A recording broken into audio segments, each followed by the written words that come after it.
it was stopped, and then it caught up to me, and then I ran out of it, and I had to start getting some gas. And by the time I got back on the road after gas, it was drowning again. So, I mean, it's raining as hard as I've ever driven in. I was glad I got to leave 15 minutes early, or probably wouldn't have made it. It's so bad. Carmen, Bobby Joe's not here. Keith's not here. Donna's not here. Donna will be. Reggie, Carla, Penny, and then the Ruiz. Why did I say? I knew I was going to say that. The Cruz. One of them foreign languages. They said they would be seeing it on television if they wasn't here.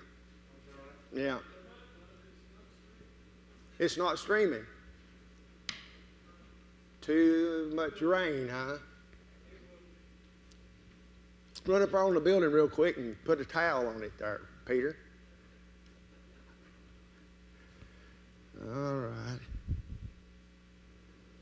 And then Peter and Young, Ted, Amanda, they're not here. Shauna, Michelle.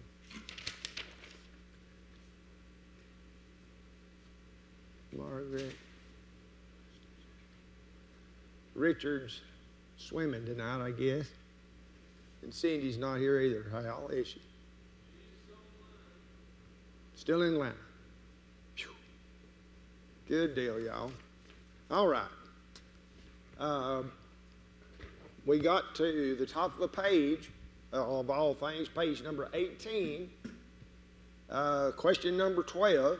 And, of course, as we've stated, so many of these proverbs stand on their own. Sometimes they're the outgrowth of what's been said previously, and context determines. And sometimes you can figure out just exactly what's being said based upon what's been said previously and the thought patterns there.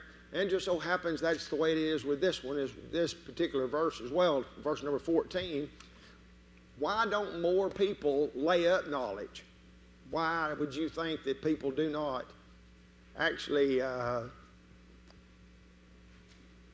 make knowledge a part of their very being? Laziness is a lot of it, I think. You know, it's a whole lot easier just go ahead and talk whether you know anything or not than it is to step back and be slow to speak and more open to listening.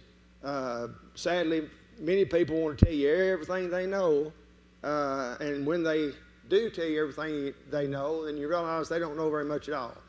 I know a fellow that, as a matter of fact, he tried out at congregation. I tried out one time, and on Sunday night he preached for an hour and 15 minutes. I told him, I said, they wouldn't have hired the Apostle Paul if he preached for an hour and 15 minutes on Sunday night. But he was trying to tell him everything he knew. Number 13, what is meant by one's wealth being his strong city?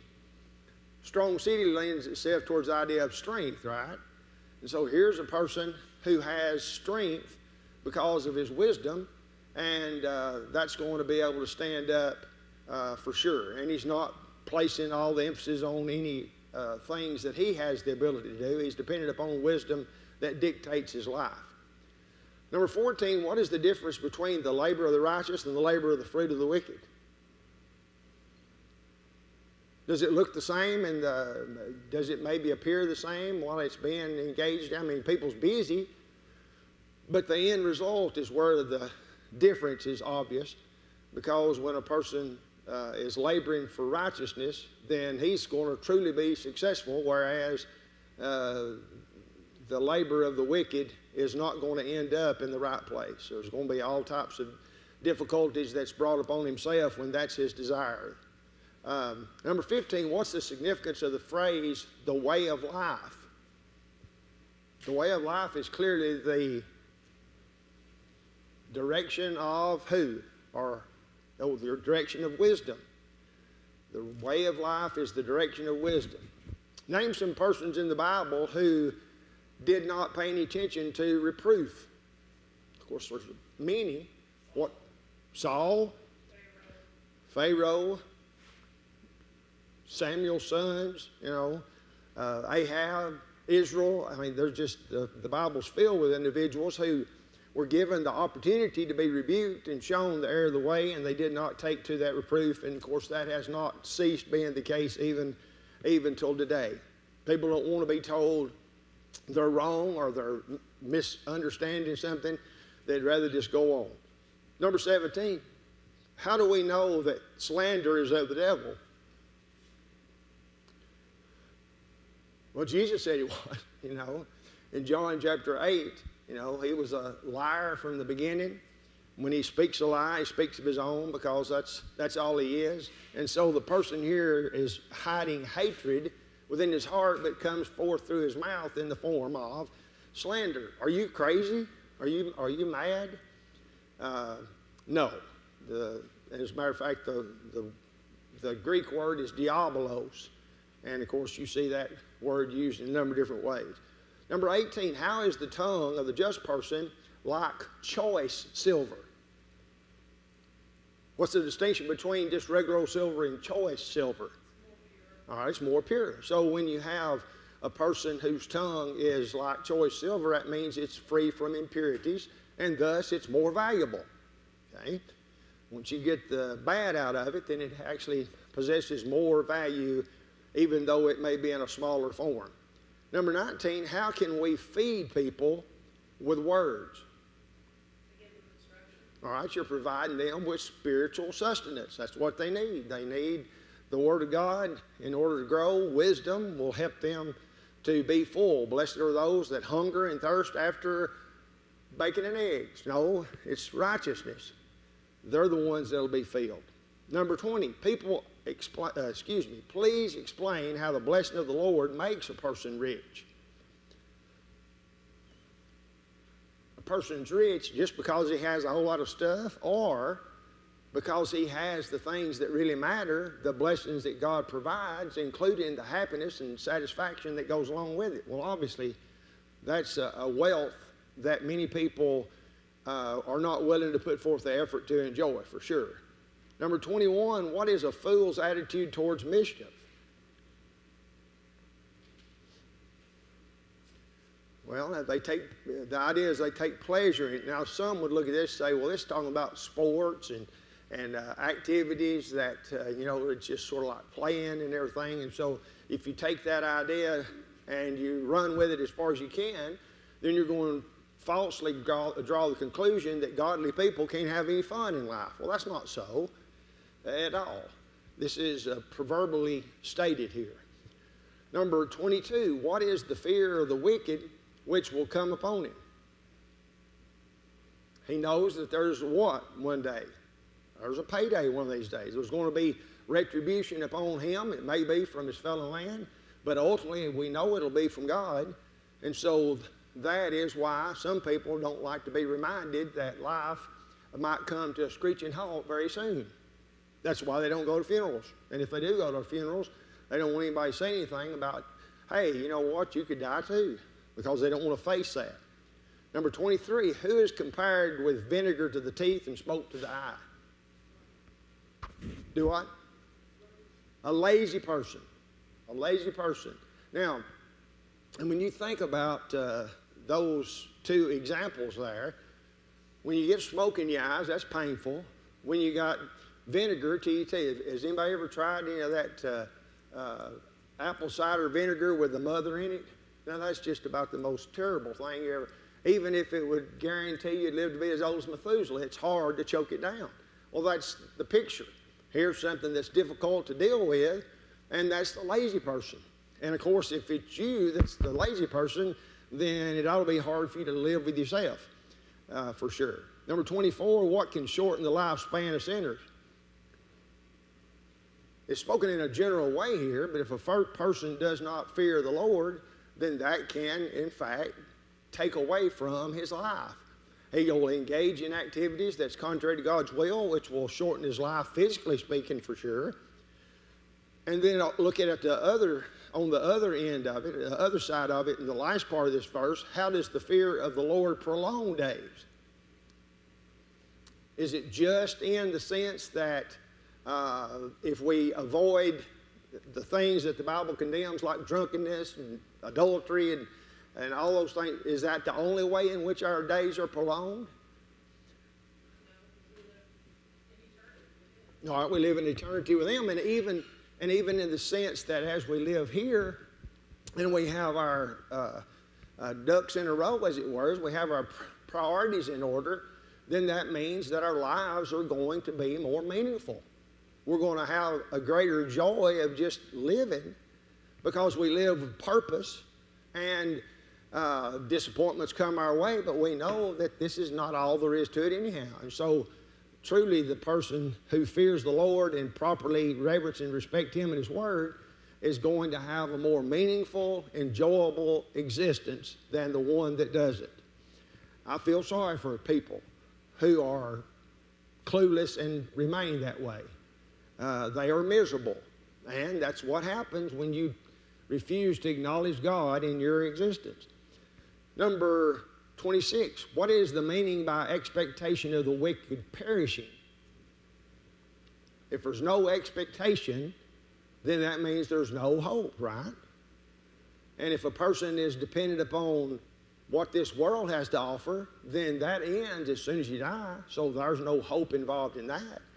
Foolishness and a life that's given to foolishness comes to a screeching halt, and then the question you have to ask is, what now? You know, what now? I know you've heard the father who asked his son, you know, his son was fixing to graduate from high school, and he said, well, you're fixing to graduate from high school, what are you going to do then? He said, well, I'm going to go to college. He said, all right, go to college, 4 years. He said, what are you going to do then? And he says, well, you know, I guess I'll probably maybe get married and get a job. And he said, well, what are you going to do then? Well, they go all the way, you know, to he's retired now and playing golf any day he wants to. I said, well, what are you going to do now? I said, we hadn't thought about that. Well, the earlier we get a person to think about that, what then, what's next, then the better off they're going to be. Number 27, explain the difference between the security of the godly and the insecurity of the wicked.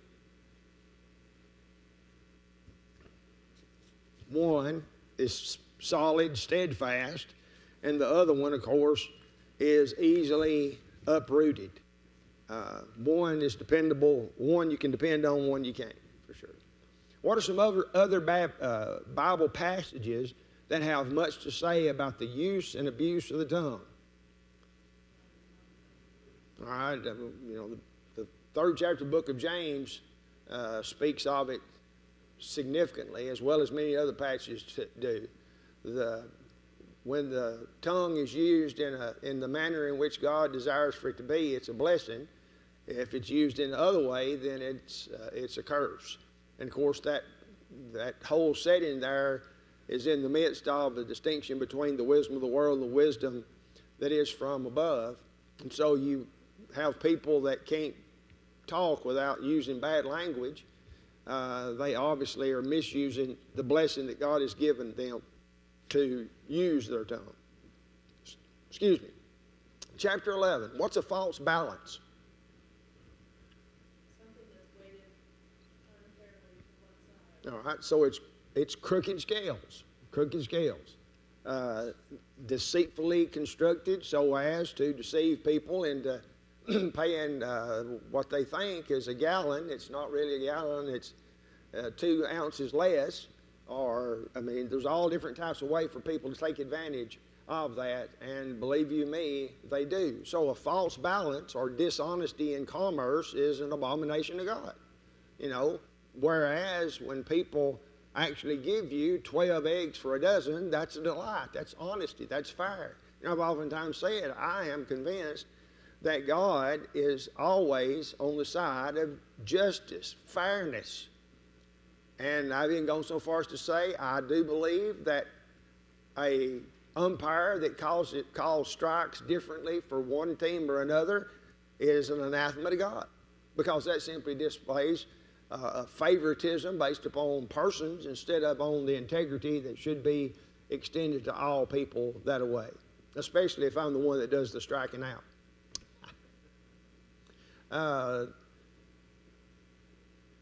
Well, that's sort of just answered that. How strongly does God express his feelings about dishonesty in business? It's an abomination, which means he couldn't hate it anymore. It's so detestable that he's against it. Number 3, make application of verse 2 and 3 to Joseph, Absalom, and anybody else you can think of.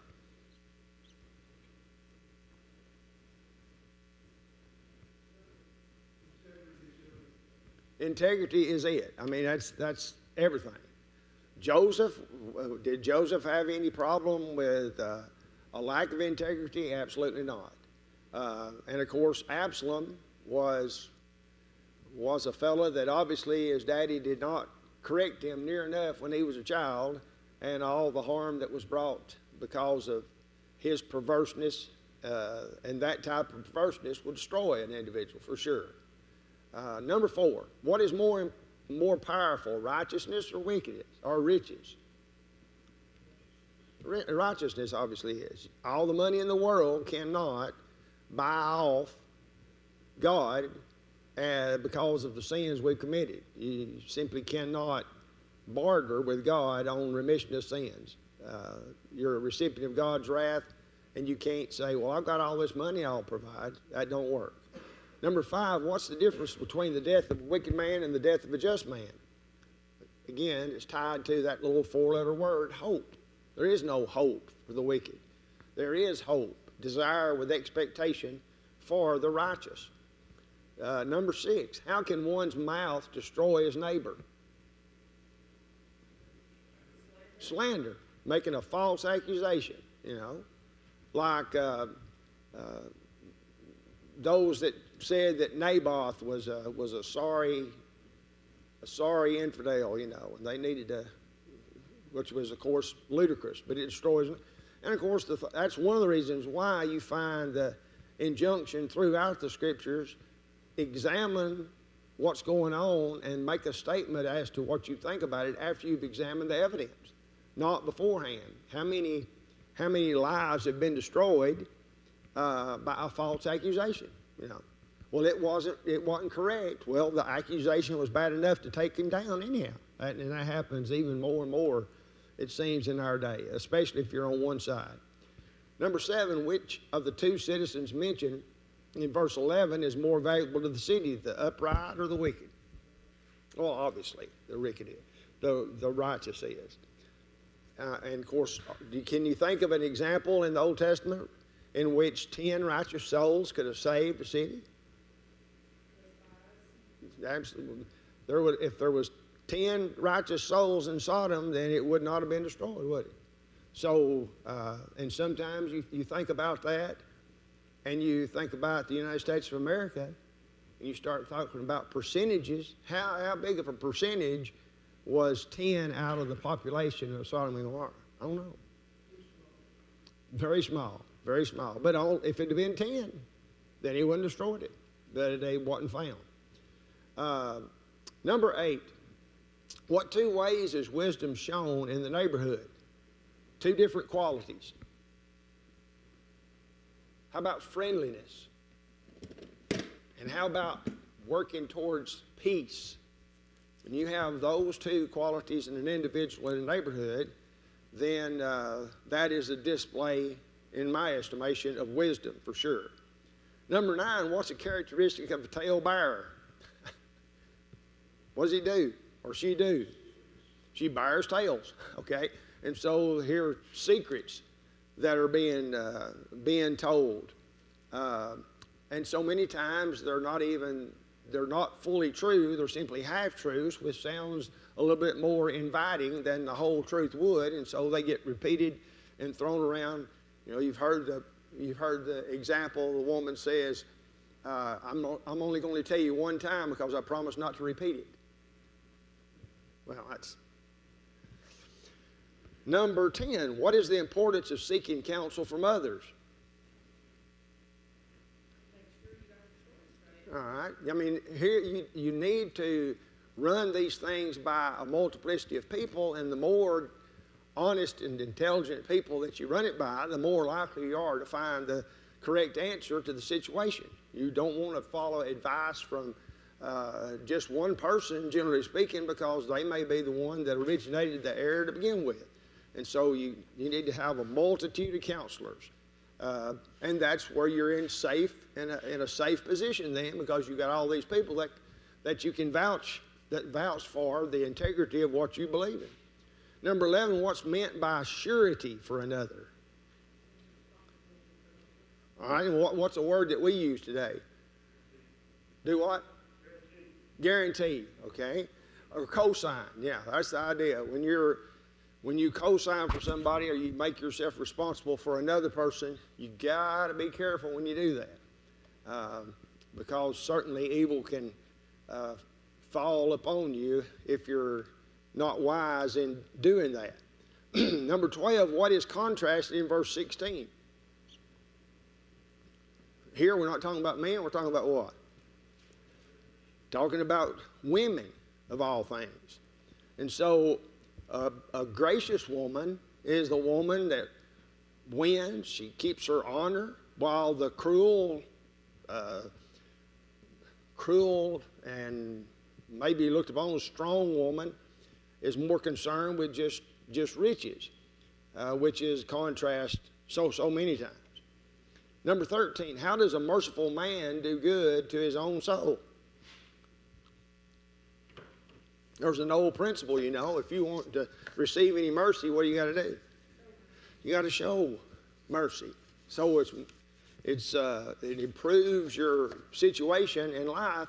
I preached a sermon yesterday, and just to add a little bit of idea into Matthew chapter 7, 13, 14, we've heard that passage forever, but if we take those two verses and we eliminate God's mercy from it, then we're holding up an expectation that's impossible. And of course, I just looked at a bunch of different people in the Bible who obviously were faithful, but they were far from perfect, but yet they were still walking the straight and the narrow way. Everybody from Noah to David to Peter, they were far from perfect. As a matter of fact, if we was writing the Bible ourselves, we'd have probably left out a lot of stuff about David and Peter, because of their failings as human beings. But still, they were still walking and receiving gracious support for what they were doing by God. Excuse me.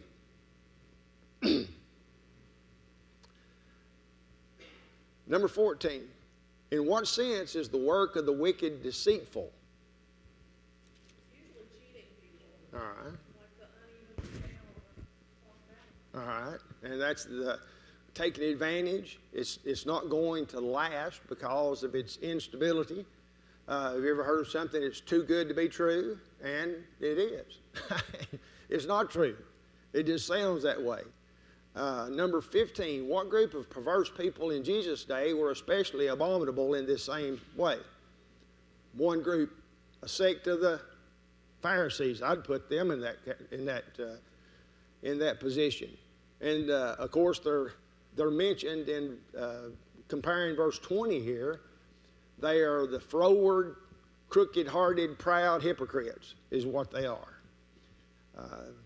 Let them show you the way, and yet they're the blind, and they're leading the blind, and everybody ends up in the ditch if you follow them. Number 16, what is meant by joining hand in hand? We've said that before, but that's simply a reference to shaking on it, isn't it? Supporting each other, a decision to work together in a matter, justice, taking care that things happen as they should, not escaping punishment. Number 17, how does verse 22 describe a woman who has no discretion?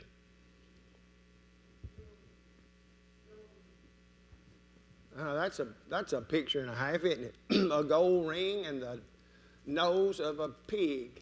Now, that's about how unfitting it is to put something valuable like that in the snout of a pig.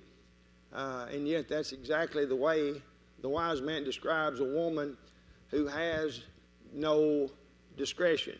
She doesn't carry herself in a modest fashion, And it would be funny if it wasn't so sad. Number 18, explain in your own words verse 24 and give at least one example in the New Testament which upholds this principle. Of course, verse 24 says,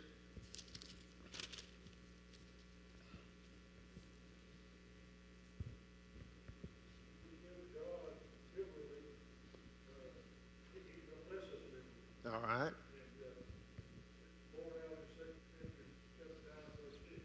Exactly. You can't outgive God. You know, if you are a liberal, well, I'm answering the next question. But if you give, it shall be given to you, pressed down, overflowing. So then, in same accordance with that, question number 19, what is meant by the words liberal and fat? Liberal here is not a bad word, is it? No. It's talking about the bountiful expenditure, freely given what needs to be given. And that's the idea of fat too. So you got two words that have a negative connotation in society in many respects. Liberal and fat are both good, as pictured here as regards our giving in the book of Proverbs. Number 20, trust in riches is set over against trusting in what in verse 28? All right, you can't trust in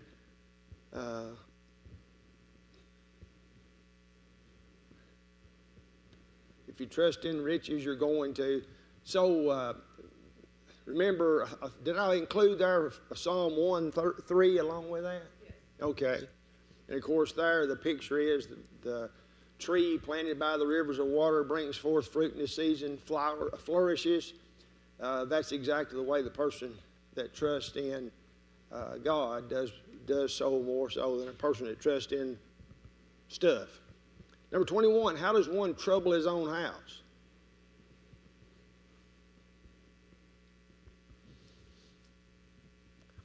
All right, he can bring evil into his house by temper, come in, kick the cat across the room, slam his fist into the wall, knocks a hole into the wall, knocks the pictures off the wall, all these different things. They make for a miserable household. And people bring that into, whether it be temper, whether it be anxiety, or whatever it might be, can end up making all the individuals in that household suffer because of it. And there's too many examples of that to even get started. Number 22, discuss the question of the righteous person's influence from verse 31.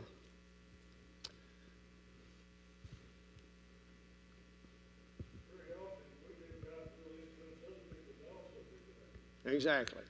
No man is an island to himself. Either we're exerting a good influence or a bad influence. There's no such thing as neutrality in regards to that. And so what we need to promote is that what we need and remove all those things that would take away from it for sure. Number 23, what are some of the earthly recompenses upon the righteous and upon the wicked?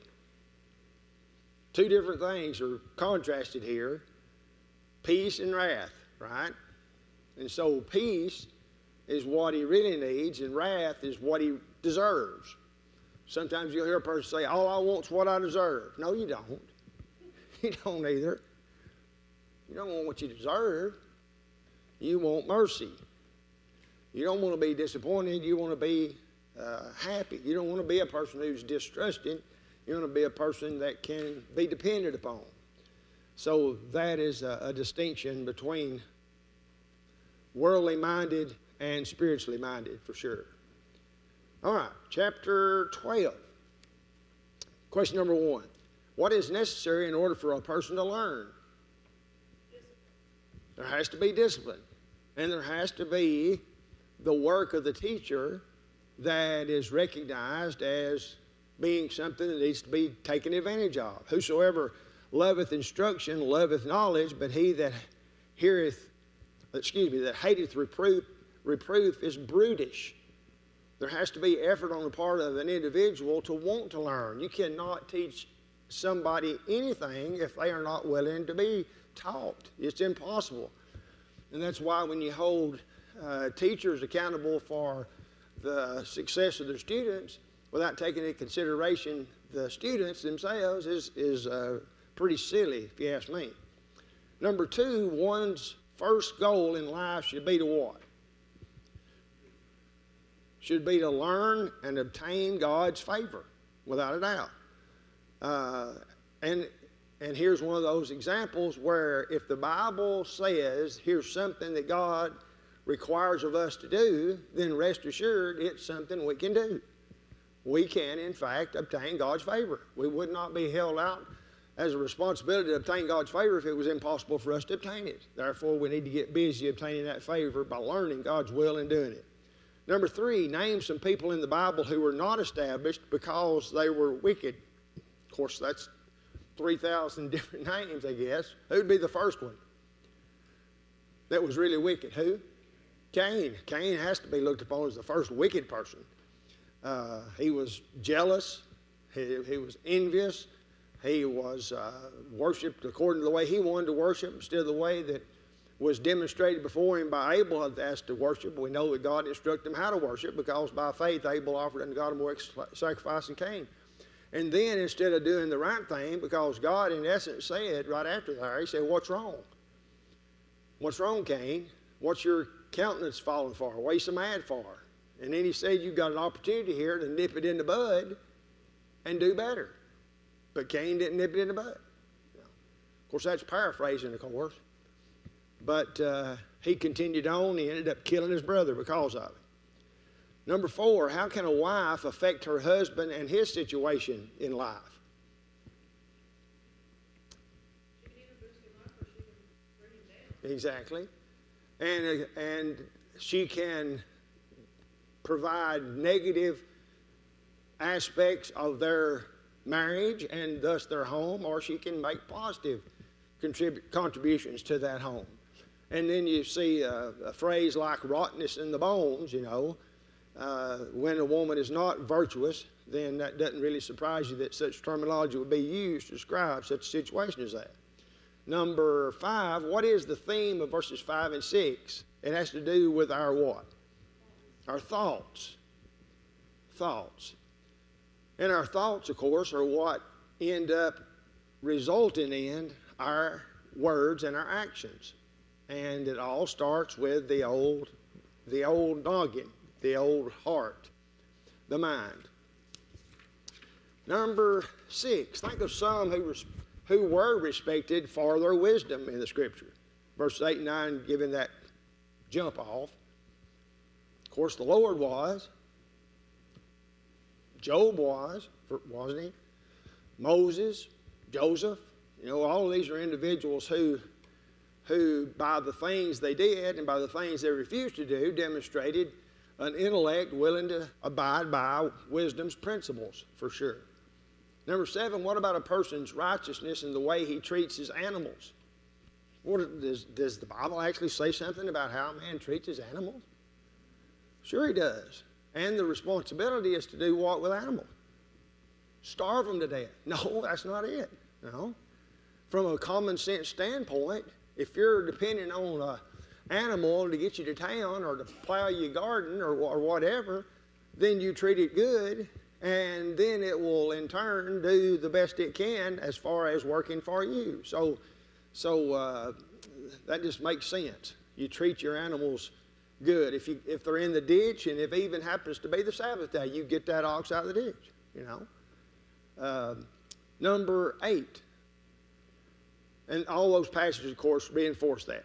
Number 8, who are the vain persons here mentioned? In verse 11. Now, of course, vain is just a synonym for what? All right. You're talking about a worthless person, a person that's not doing anything. And so here's a non-working, worthless person that's being contrasted here. Number 9, what person in one of Jesus' parables followed vain persons and ended up with nothing? Of course, I mean, when I see a question like that, it's what I automatically think of, which means I'm probably the only one that is thinking of it.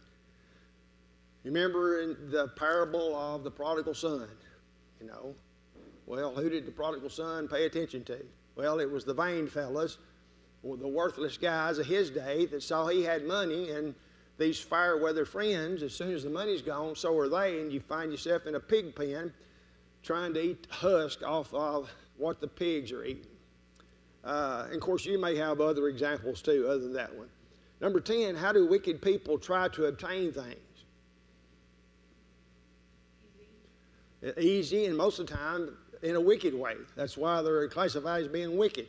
Through evil means, whatever means is necessary. If I have to take advantage of somebody to get stuff, I'll take advantage of it. If I got to steal it, I'll steal it. And sadly. Number 11, how are a person's lips and his doings matched? If you talk like you're going to fight all the time, don't be surprised if you end up having to do what? Fight all the time, you know. If you have malicious words, then you're going to end up having enemies, and while they may not punch you in the nose, they sure would like to, because they can't stand to listen to you. And of course, same thing holds true on the reverse, that with sound words, with integrity, then you're going to end up having a good that results from that. And of course, his point is it's impossible to separate between words and deeds. They just go together, as you naturally might expect. Now, do what, ma'am? Absolutely. Out of the abundance of the heart, the mouth speaketh, for sure. Can't separate the two. Number 12, how does humanism agree with verse 15 here? Well, the fool's right in his own eyes, but he that hearkeneth to counsel is wise. Of course, humanism says that man is the measure of all things. Well, this verse says, no, he's not. You know, man doesn't have the ability by himself to fend for himself. And while humanism and communism would all posit the idea that man is capable by himself to figure out what's necessary to do, then that's been proven false over and over and over again. And hopefully, at some point in time, you'd think people would learn that for sure. Number 13, how does temper enter into wisdom? If a person's quick-tempered, what does that say about his possession of wisdom? That's right. If he does have it, he's decided on that instance not to use it. Because if a man can't keep his cool and calm, then, and of course that's what, wisdom is supposed to do in the face of insults, allow you to keep, because I heard when I was a kid, and I know you probably did too, Mama used to tell me all the time, sticks and stones will break your bones, but words will never hurt you. And I said, Mama, they're not calling you fat, they're calling me fat, And of course, I could run them down and sit on them, and they'd quit too, They didn't, even though I was fat, I could run. But it does hurt to be called names for sure. But a person that's wise can handle it.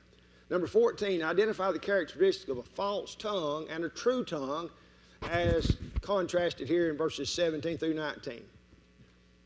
Well, when you got the false tongue is deceitful, it's like a piercing sword, and it's momentary as far as the benefits coming its way.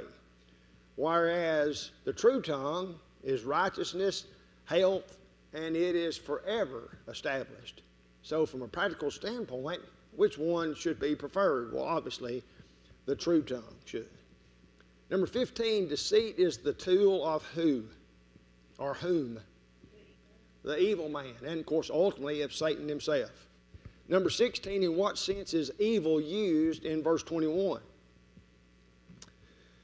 There shall no evil happen to the just, but the wicked shall be filled with mischief. Evil here is spoken of as ultimate bad. In other words, he's not saying that good and godly people don't have to deal with evil here on earth. That's not what he's saying, but ultimately there is no evil in the end result of the life that's lived in a just way. Number 16, what is this? In what sense? Oh, I just said that. Number 17, what is God's attitude towards lying lips? It's an abomination. In other words, you cannot be detested any more greatly. And of course, Revelation 21 at verse 8, liars have their part in the lake of fire. Number 18, why does the prudent man conceal knowledge? He doesn't want to do what? He don't even want to show off, okay? Even though he may know, he doesn't go around. I mean, have you ever been around anybody that knew all the answers all the time, and they were not satisfied to let anybody else answer? Well, you don't want to do that. Even if you do know all the answers, it starts getting depressing to other kids in the class. If here's a fella, and I'm thinking of a guy that when he was in the 7th grade, he made 32 on the ACT test. Well, it got to where nobody in his whole class liked him because he was just like that. He knew the answers, but he couldn't keep his mouth shut and let somebody else answer, and so nobody wanted to have anything to do with him, sadly. Now, I never had that problem. Now, Roger maybe did, knowing all the answers. I never had that problem. Number 19, what class gets elevated to ruling? The person who's a diligent worker is the one that should be elevated. Now, that's the way it should be, but sometimes it's not. Sometimes the one who becomes the ruler is because nobody else wants to do it. Number 20, how can we help heavy hearts? I mean, when you send somebody a card, a get well card or a sympathy card, it's kind words that you're trying to use to help a person. And so those kind, endearing words have their desired result. So even if we know that to be the case, even if it's not right here in the book of Proverbs. Number 21, how do we influence our neighbors? By doing right. That's the only way you can influence them in a positive way is by saying and doing what's right. And that's what they see, and they make a determination as to the character that we possess based upon those things. Number 22, who doesn't roast when he shoots? Now, that's sort of a crazy, sometimes I wonder, why in the world, how did I come up with that? But here's a person who doesn't have anything to roast because he never shot anything to begin with. This is a lazy person. Here's the fella who's so slothful that he makes his wife go out hunting, and then she has to pity him and give him a bite of what she's cooked because he's not willing to do anything. The slothful man roasteth not that which he took in hunting because he didn't take anything in hunting. Number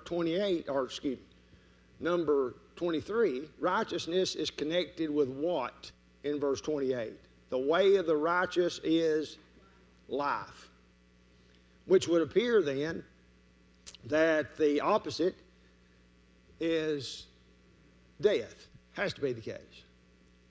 Oh, man. Chapter 13, number 1. How would you evaluate the hearing and the speaking of verses 1 through 3? Here you got a son and a father. Hearing is to be preferred before what? Speaking.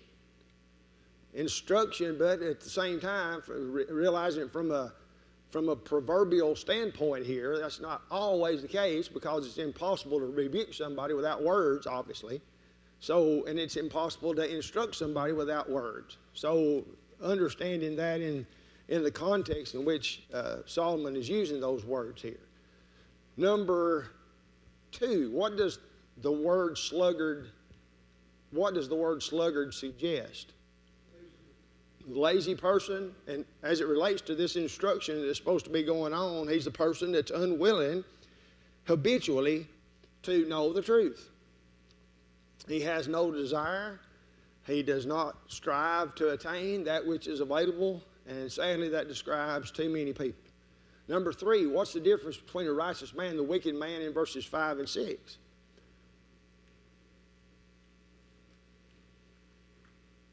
The righteous man, how does he feel about lies?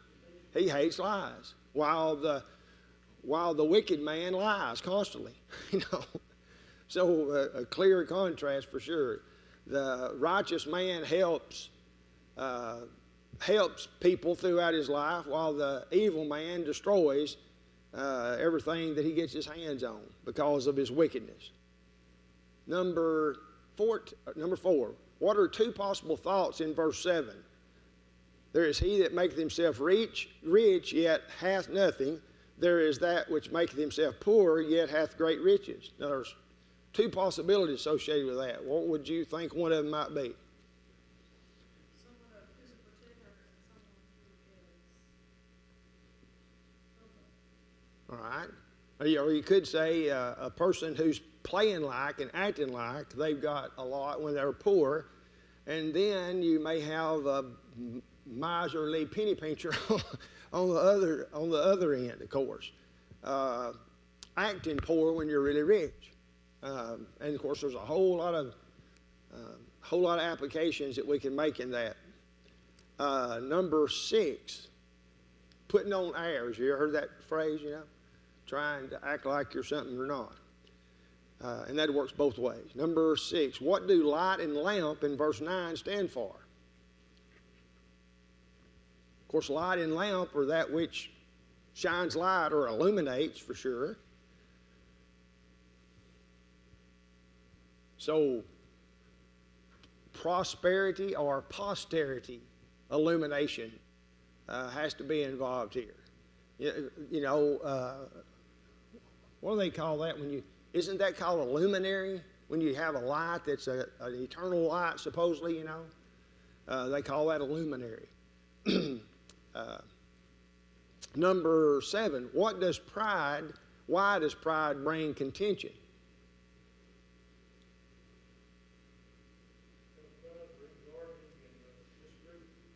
All right. Pride, of course, is unwilling to be taught because they already know it. And so that's in contrast with the person that has wisdom. He knows he doesn't know it all. And so he has a different attitude towards the material to begin with. Number 8, why is wealth gotten by hard work more enduring?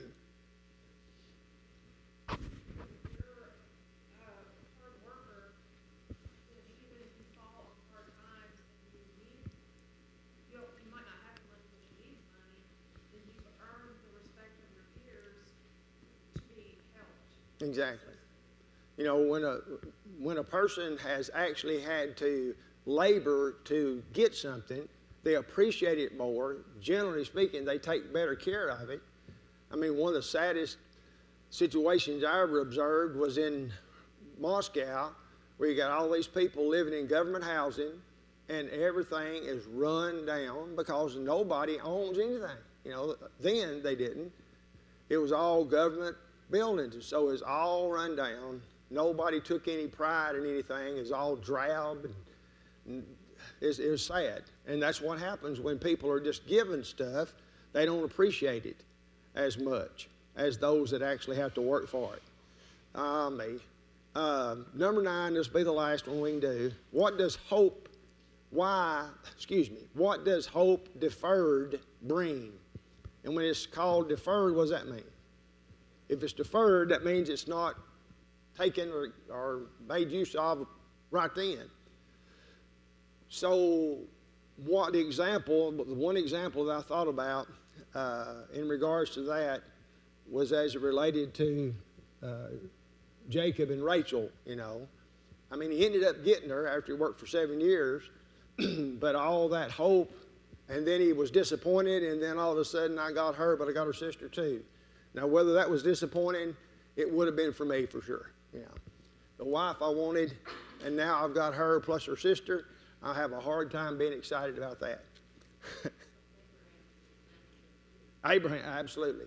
Abraham, because since God was not on his time frame and timeline, that he was trying to, and Sarah was too, trying to figure out how to make up for that problem.